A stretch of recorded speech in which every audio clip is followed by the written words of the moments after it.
Welcome to Training Unleashed, the show that will help you design and deliver training that's off the chain and will make a difference. Now, here's your host, Cordell Riley.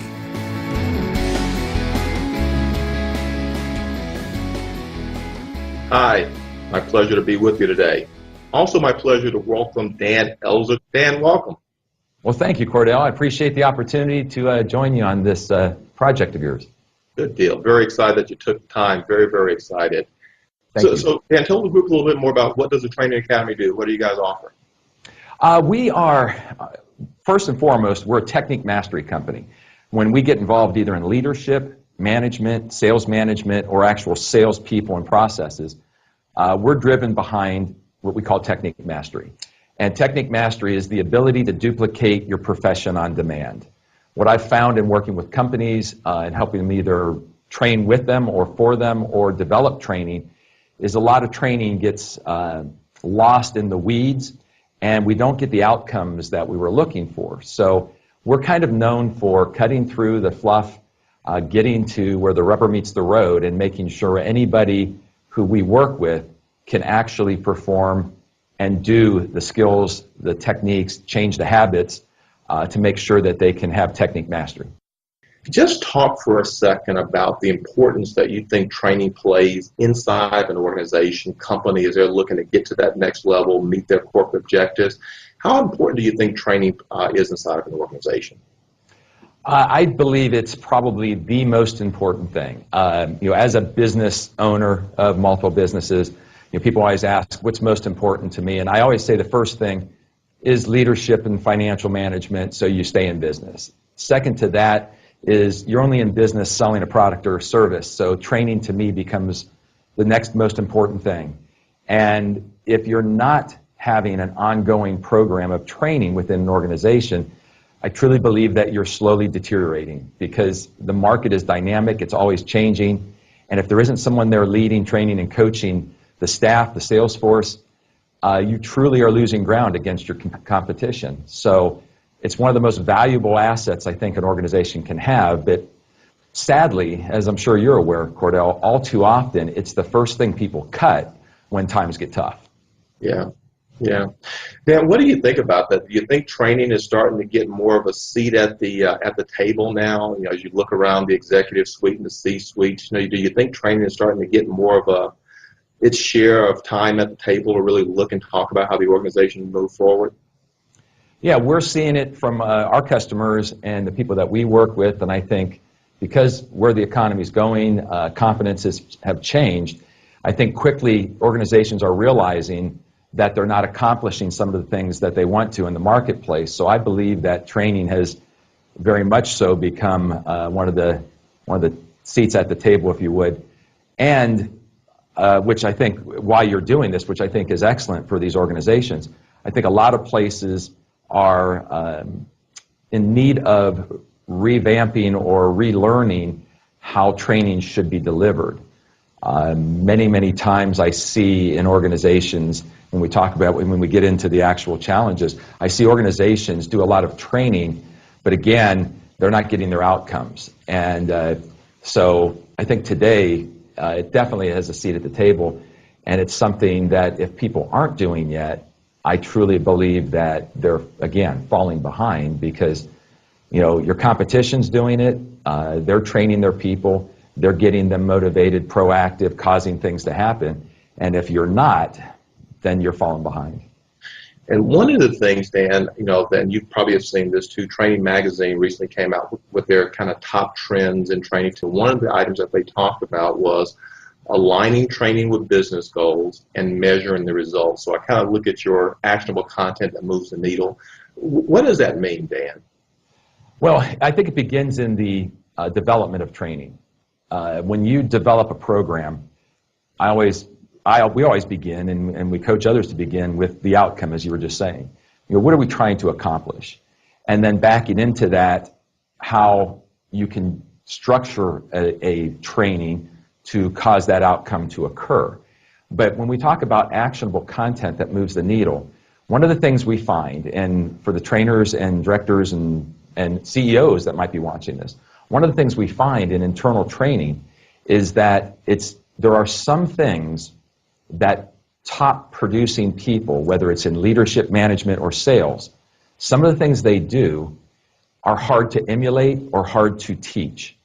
So they end up teaching more philosophy or more best practice than actual things that are actionable, things that can be learned, that can be practiced repetitively, that then can be measured with an outcome. So when we talk about actionable content that you can go out and deliver and actually cause the needle to move, we're talking about really drilling down on what that outcome is and then backing into the skills, techniques. And one of the things, Cordell, that, again, people miss are the habits of the organization. When you take people and put them into a training program, I always say it causes these people to be the smartest people in the room when you're sitting in a training event. As soon as that person walks out of the training event, the thing that will take over is their habit, not the training they just had. So actionable content and moving the needle takes training beyond the training room into the ability to have measurement, follow-up, follow-through, testing, to make sure that the outcome is achieved, that the goal is achieved, and that the habits are changed to be able to actually do it in a repetitive way without thought. You know, a habit is something that happens automatically. Can this person leave this training with this objective and outcome and be able to perform, which brings me back to technique mastery. Can they perform on demand that skill, technique, or strategy? We're so glad you're listening to this episode of Training Unleashed, brought to you by Tortal Training. The difference between Tortal Training and other online training companies is we're primarily a training company with technology, rather than a technology company that does training. Want to find out more? Just go to tortal.net. That's Tortal, tortal.net. I still see a lot of training for the sake of training, and I certainly understand there are compliance things that we have to do and check the box, but do you think that is the culture starting to move in the training world, that people are really becoming more results focused? Again, I know you guys are championing and trying to move it. Do you see it happening? No, I don't. And I'm glad you asked that. And to be just, straight, and that's what another thing we're known for is, we cut right through it. Yeah. It is not happening. And I think it's not happening for two reasons. And again, if I have a trainer sitting out there or someone running the training department, I believe that you have to create an environment within your training department or with your trainers for them to be able to admit what they don't know. Because what I find is trainers will fall back on what they're most comfortable with, what's in their wheelhouse. Got a client right now that we're consulting with. We're out of a multi-module program within this large company. It's an international company. The people that developed it, 3 of the modules just don't accomplish their goal. And what we found is it wasn't that they didn't want to accomplish the goal. It was that the trainers did not, one, realize they weren't getting there, 2, understand the skills and strategies that were missing within those modules, and then 3, were uncomfortable themselves to be able to be the expert in front of people delivering and training on those pieces that were necessary.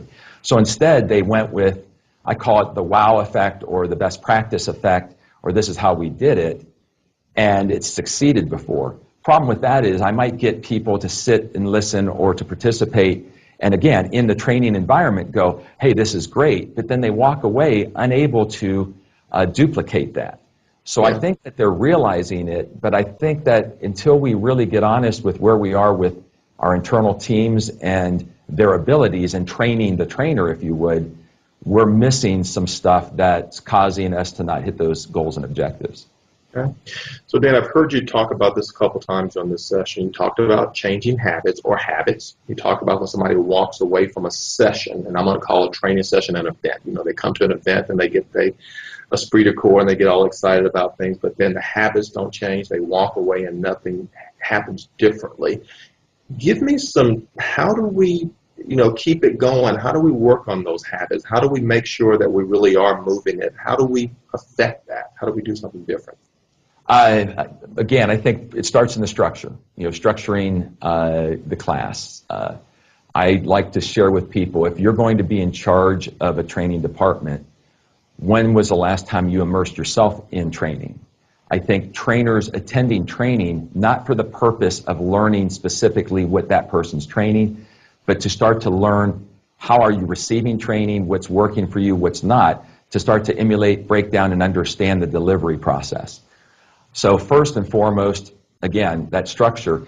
And here at the Training Academy with our instructors, we go by what we call it the 3 E's. And the 3 E's are you have to be able to educate people, entertain people, and energize people. What I've found in whether it's leadership, management, or sales, I found that if you go educate people, they basically listen to some, fall asleep, don't retain. It's great material, but it's not actionable then. Then we have people that entertain. If you entertain people, they get excited, they say it was a great event, but they can't perform. And then the energy side of it is to get people to what I call having the courage to take action. So when we model our programs around the 3 E's, there has to be educational portion in there, which has drilling, rehearsing, role play if you would. It has to have energy, where the person feels good, feels safe, can start to practice this. And it has to have some entertainment value to where there's a little bit of laugh, a little bit of lightheartedness, if you would, to keep people going through the program. So that, to me, those 3 E's, when we really define them and teach them to trainers, is so important for them to be good deliverers at the front of the room to get that to happen. But then I truly believe it's post-work, Cordell, and it's that ability to have post-work that measures or retests what that person was supposed to do or learn, to then have a safe haven for when the person does not achieve mastery, being able to duplicate on demand, that there is a channel now within training to go back and pick up on what was lost or what was not mastered. So it's multifaceted, where a lot of training is, this is module 101, then 202, and then 303, and now you're ready to go.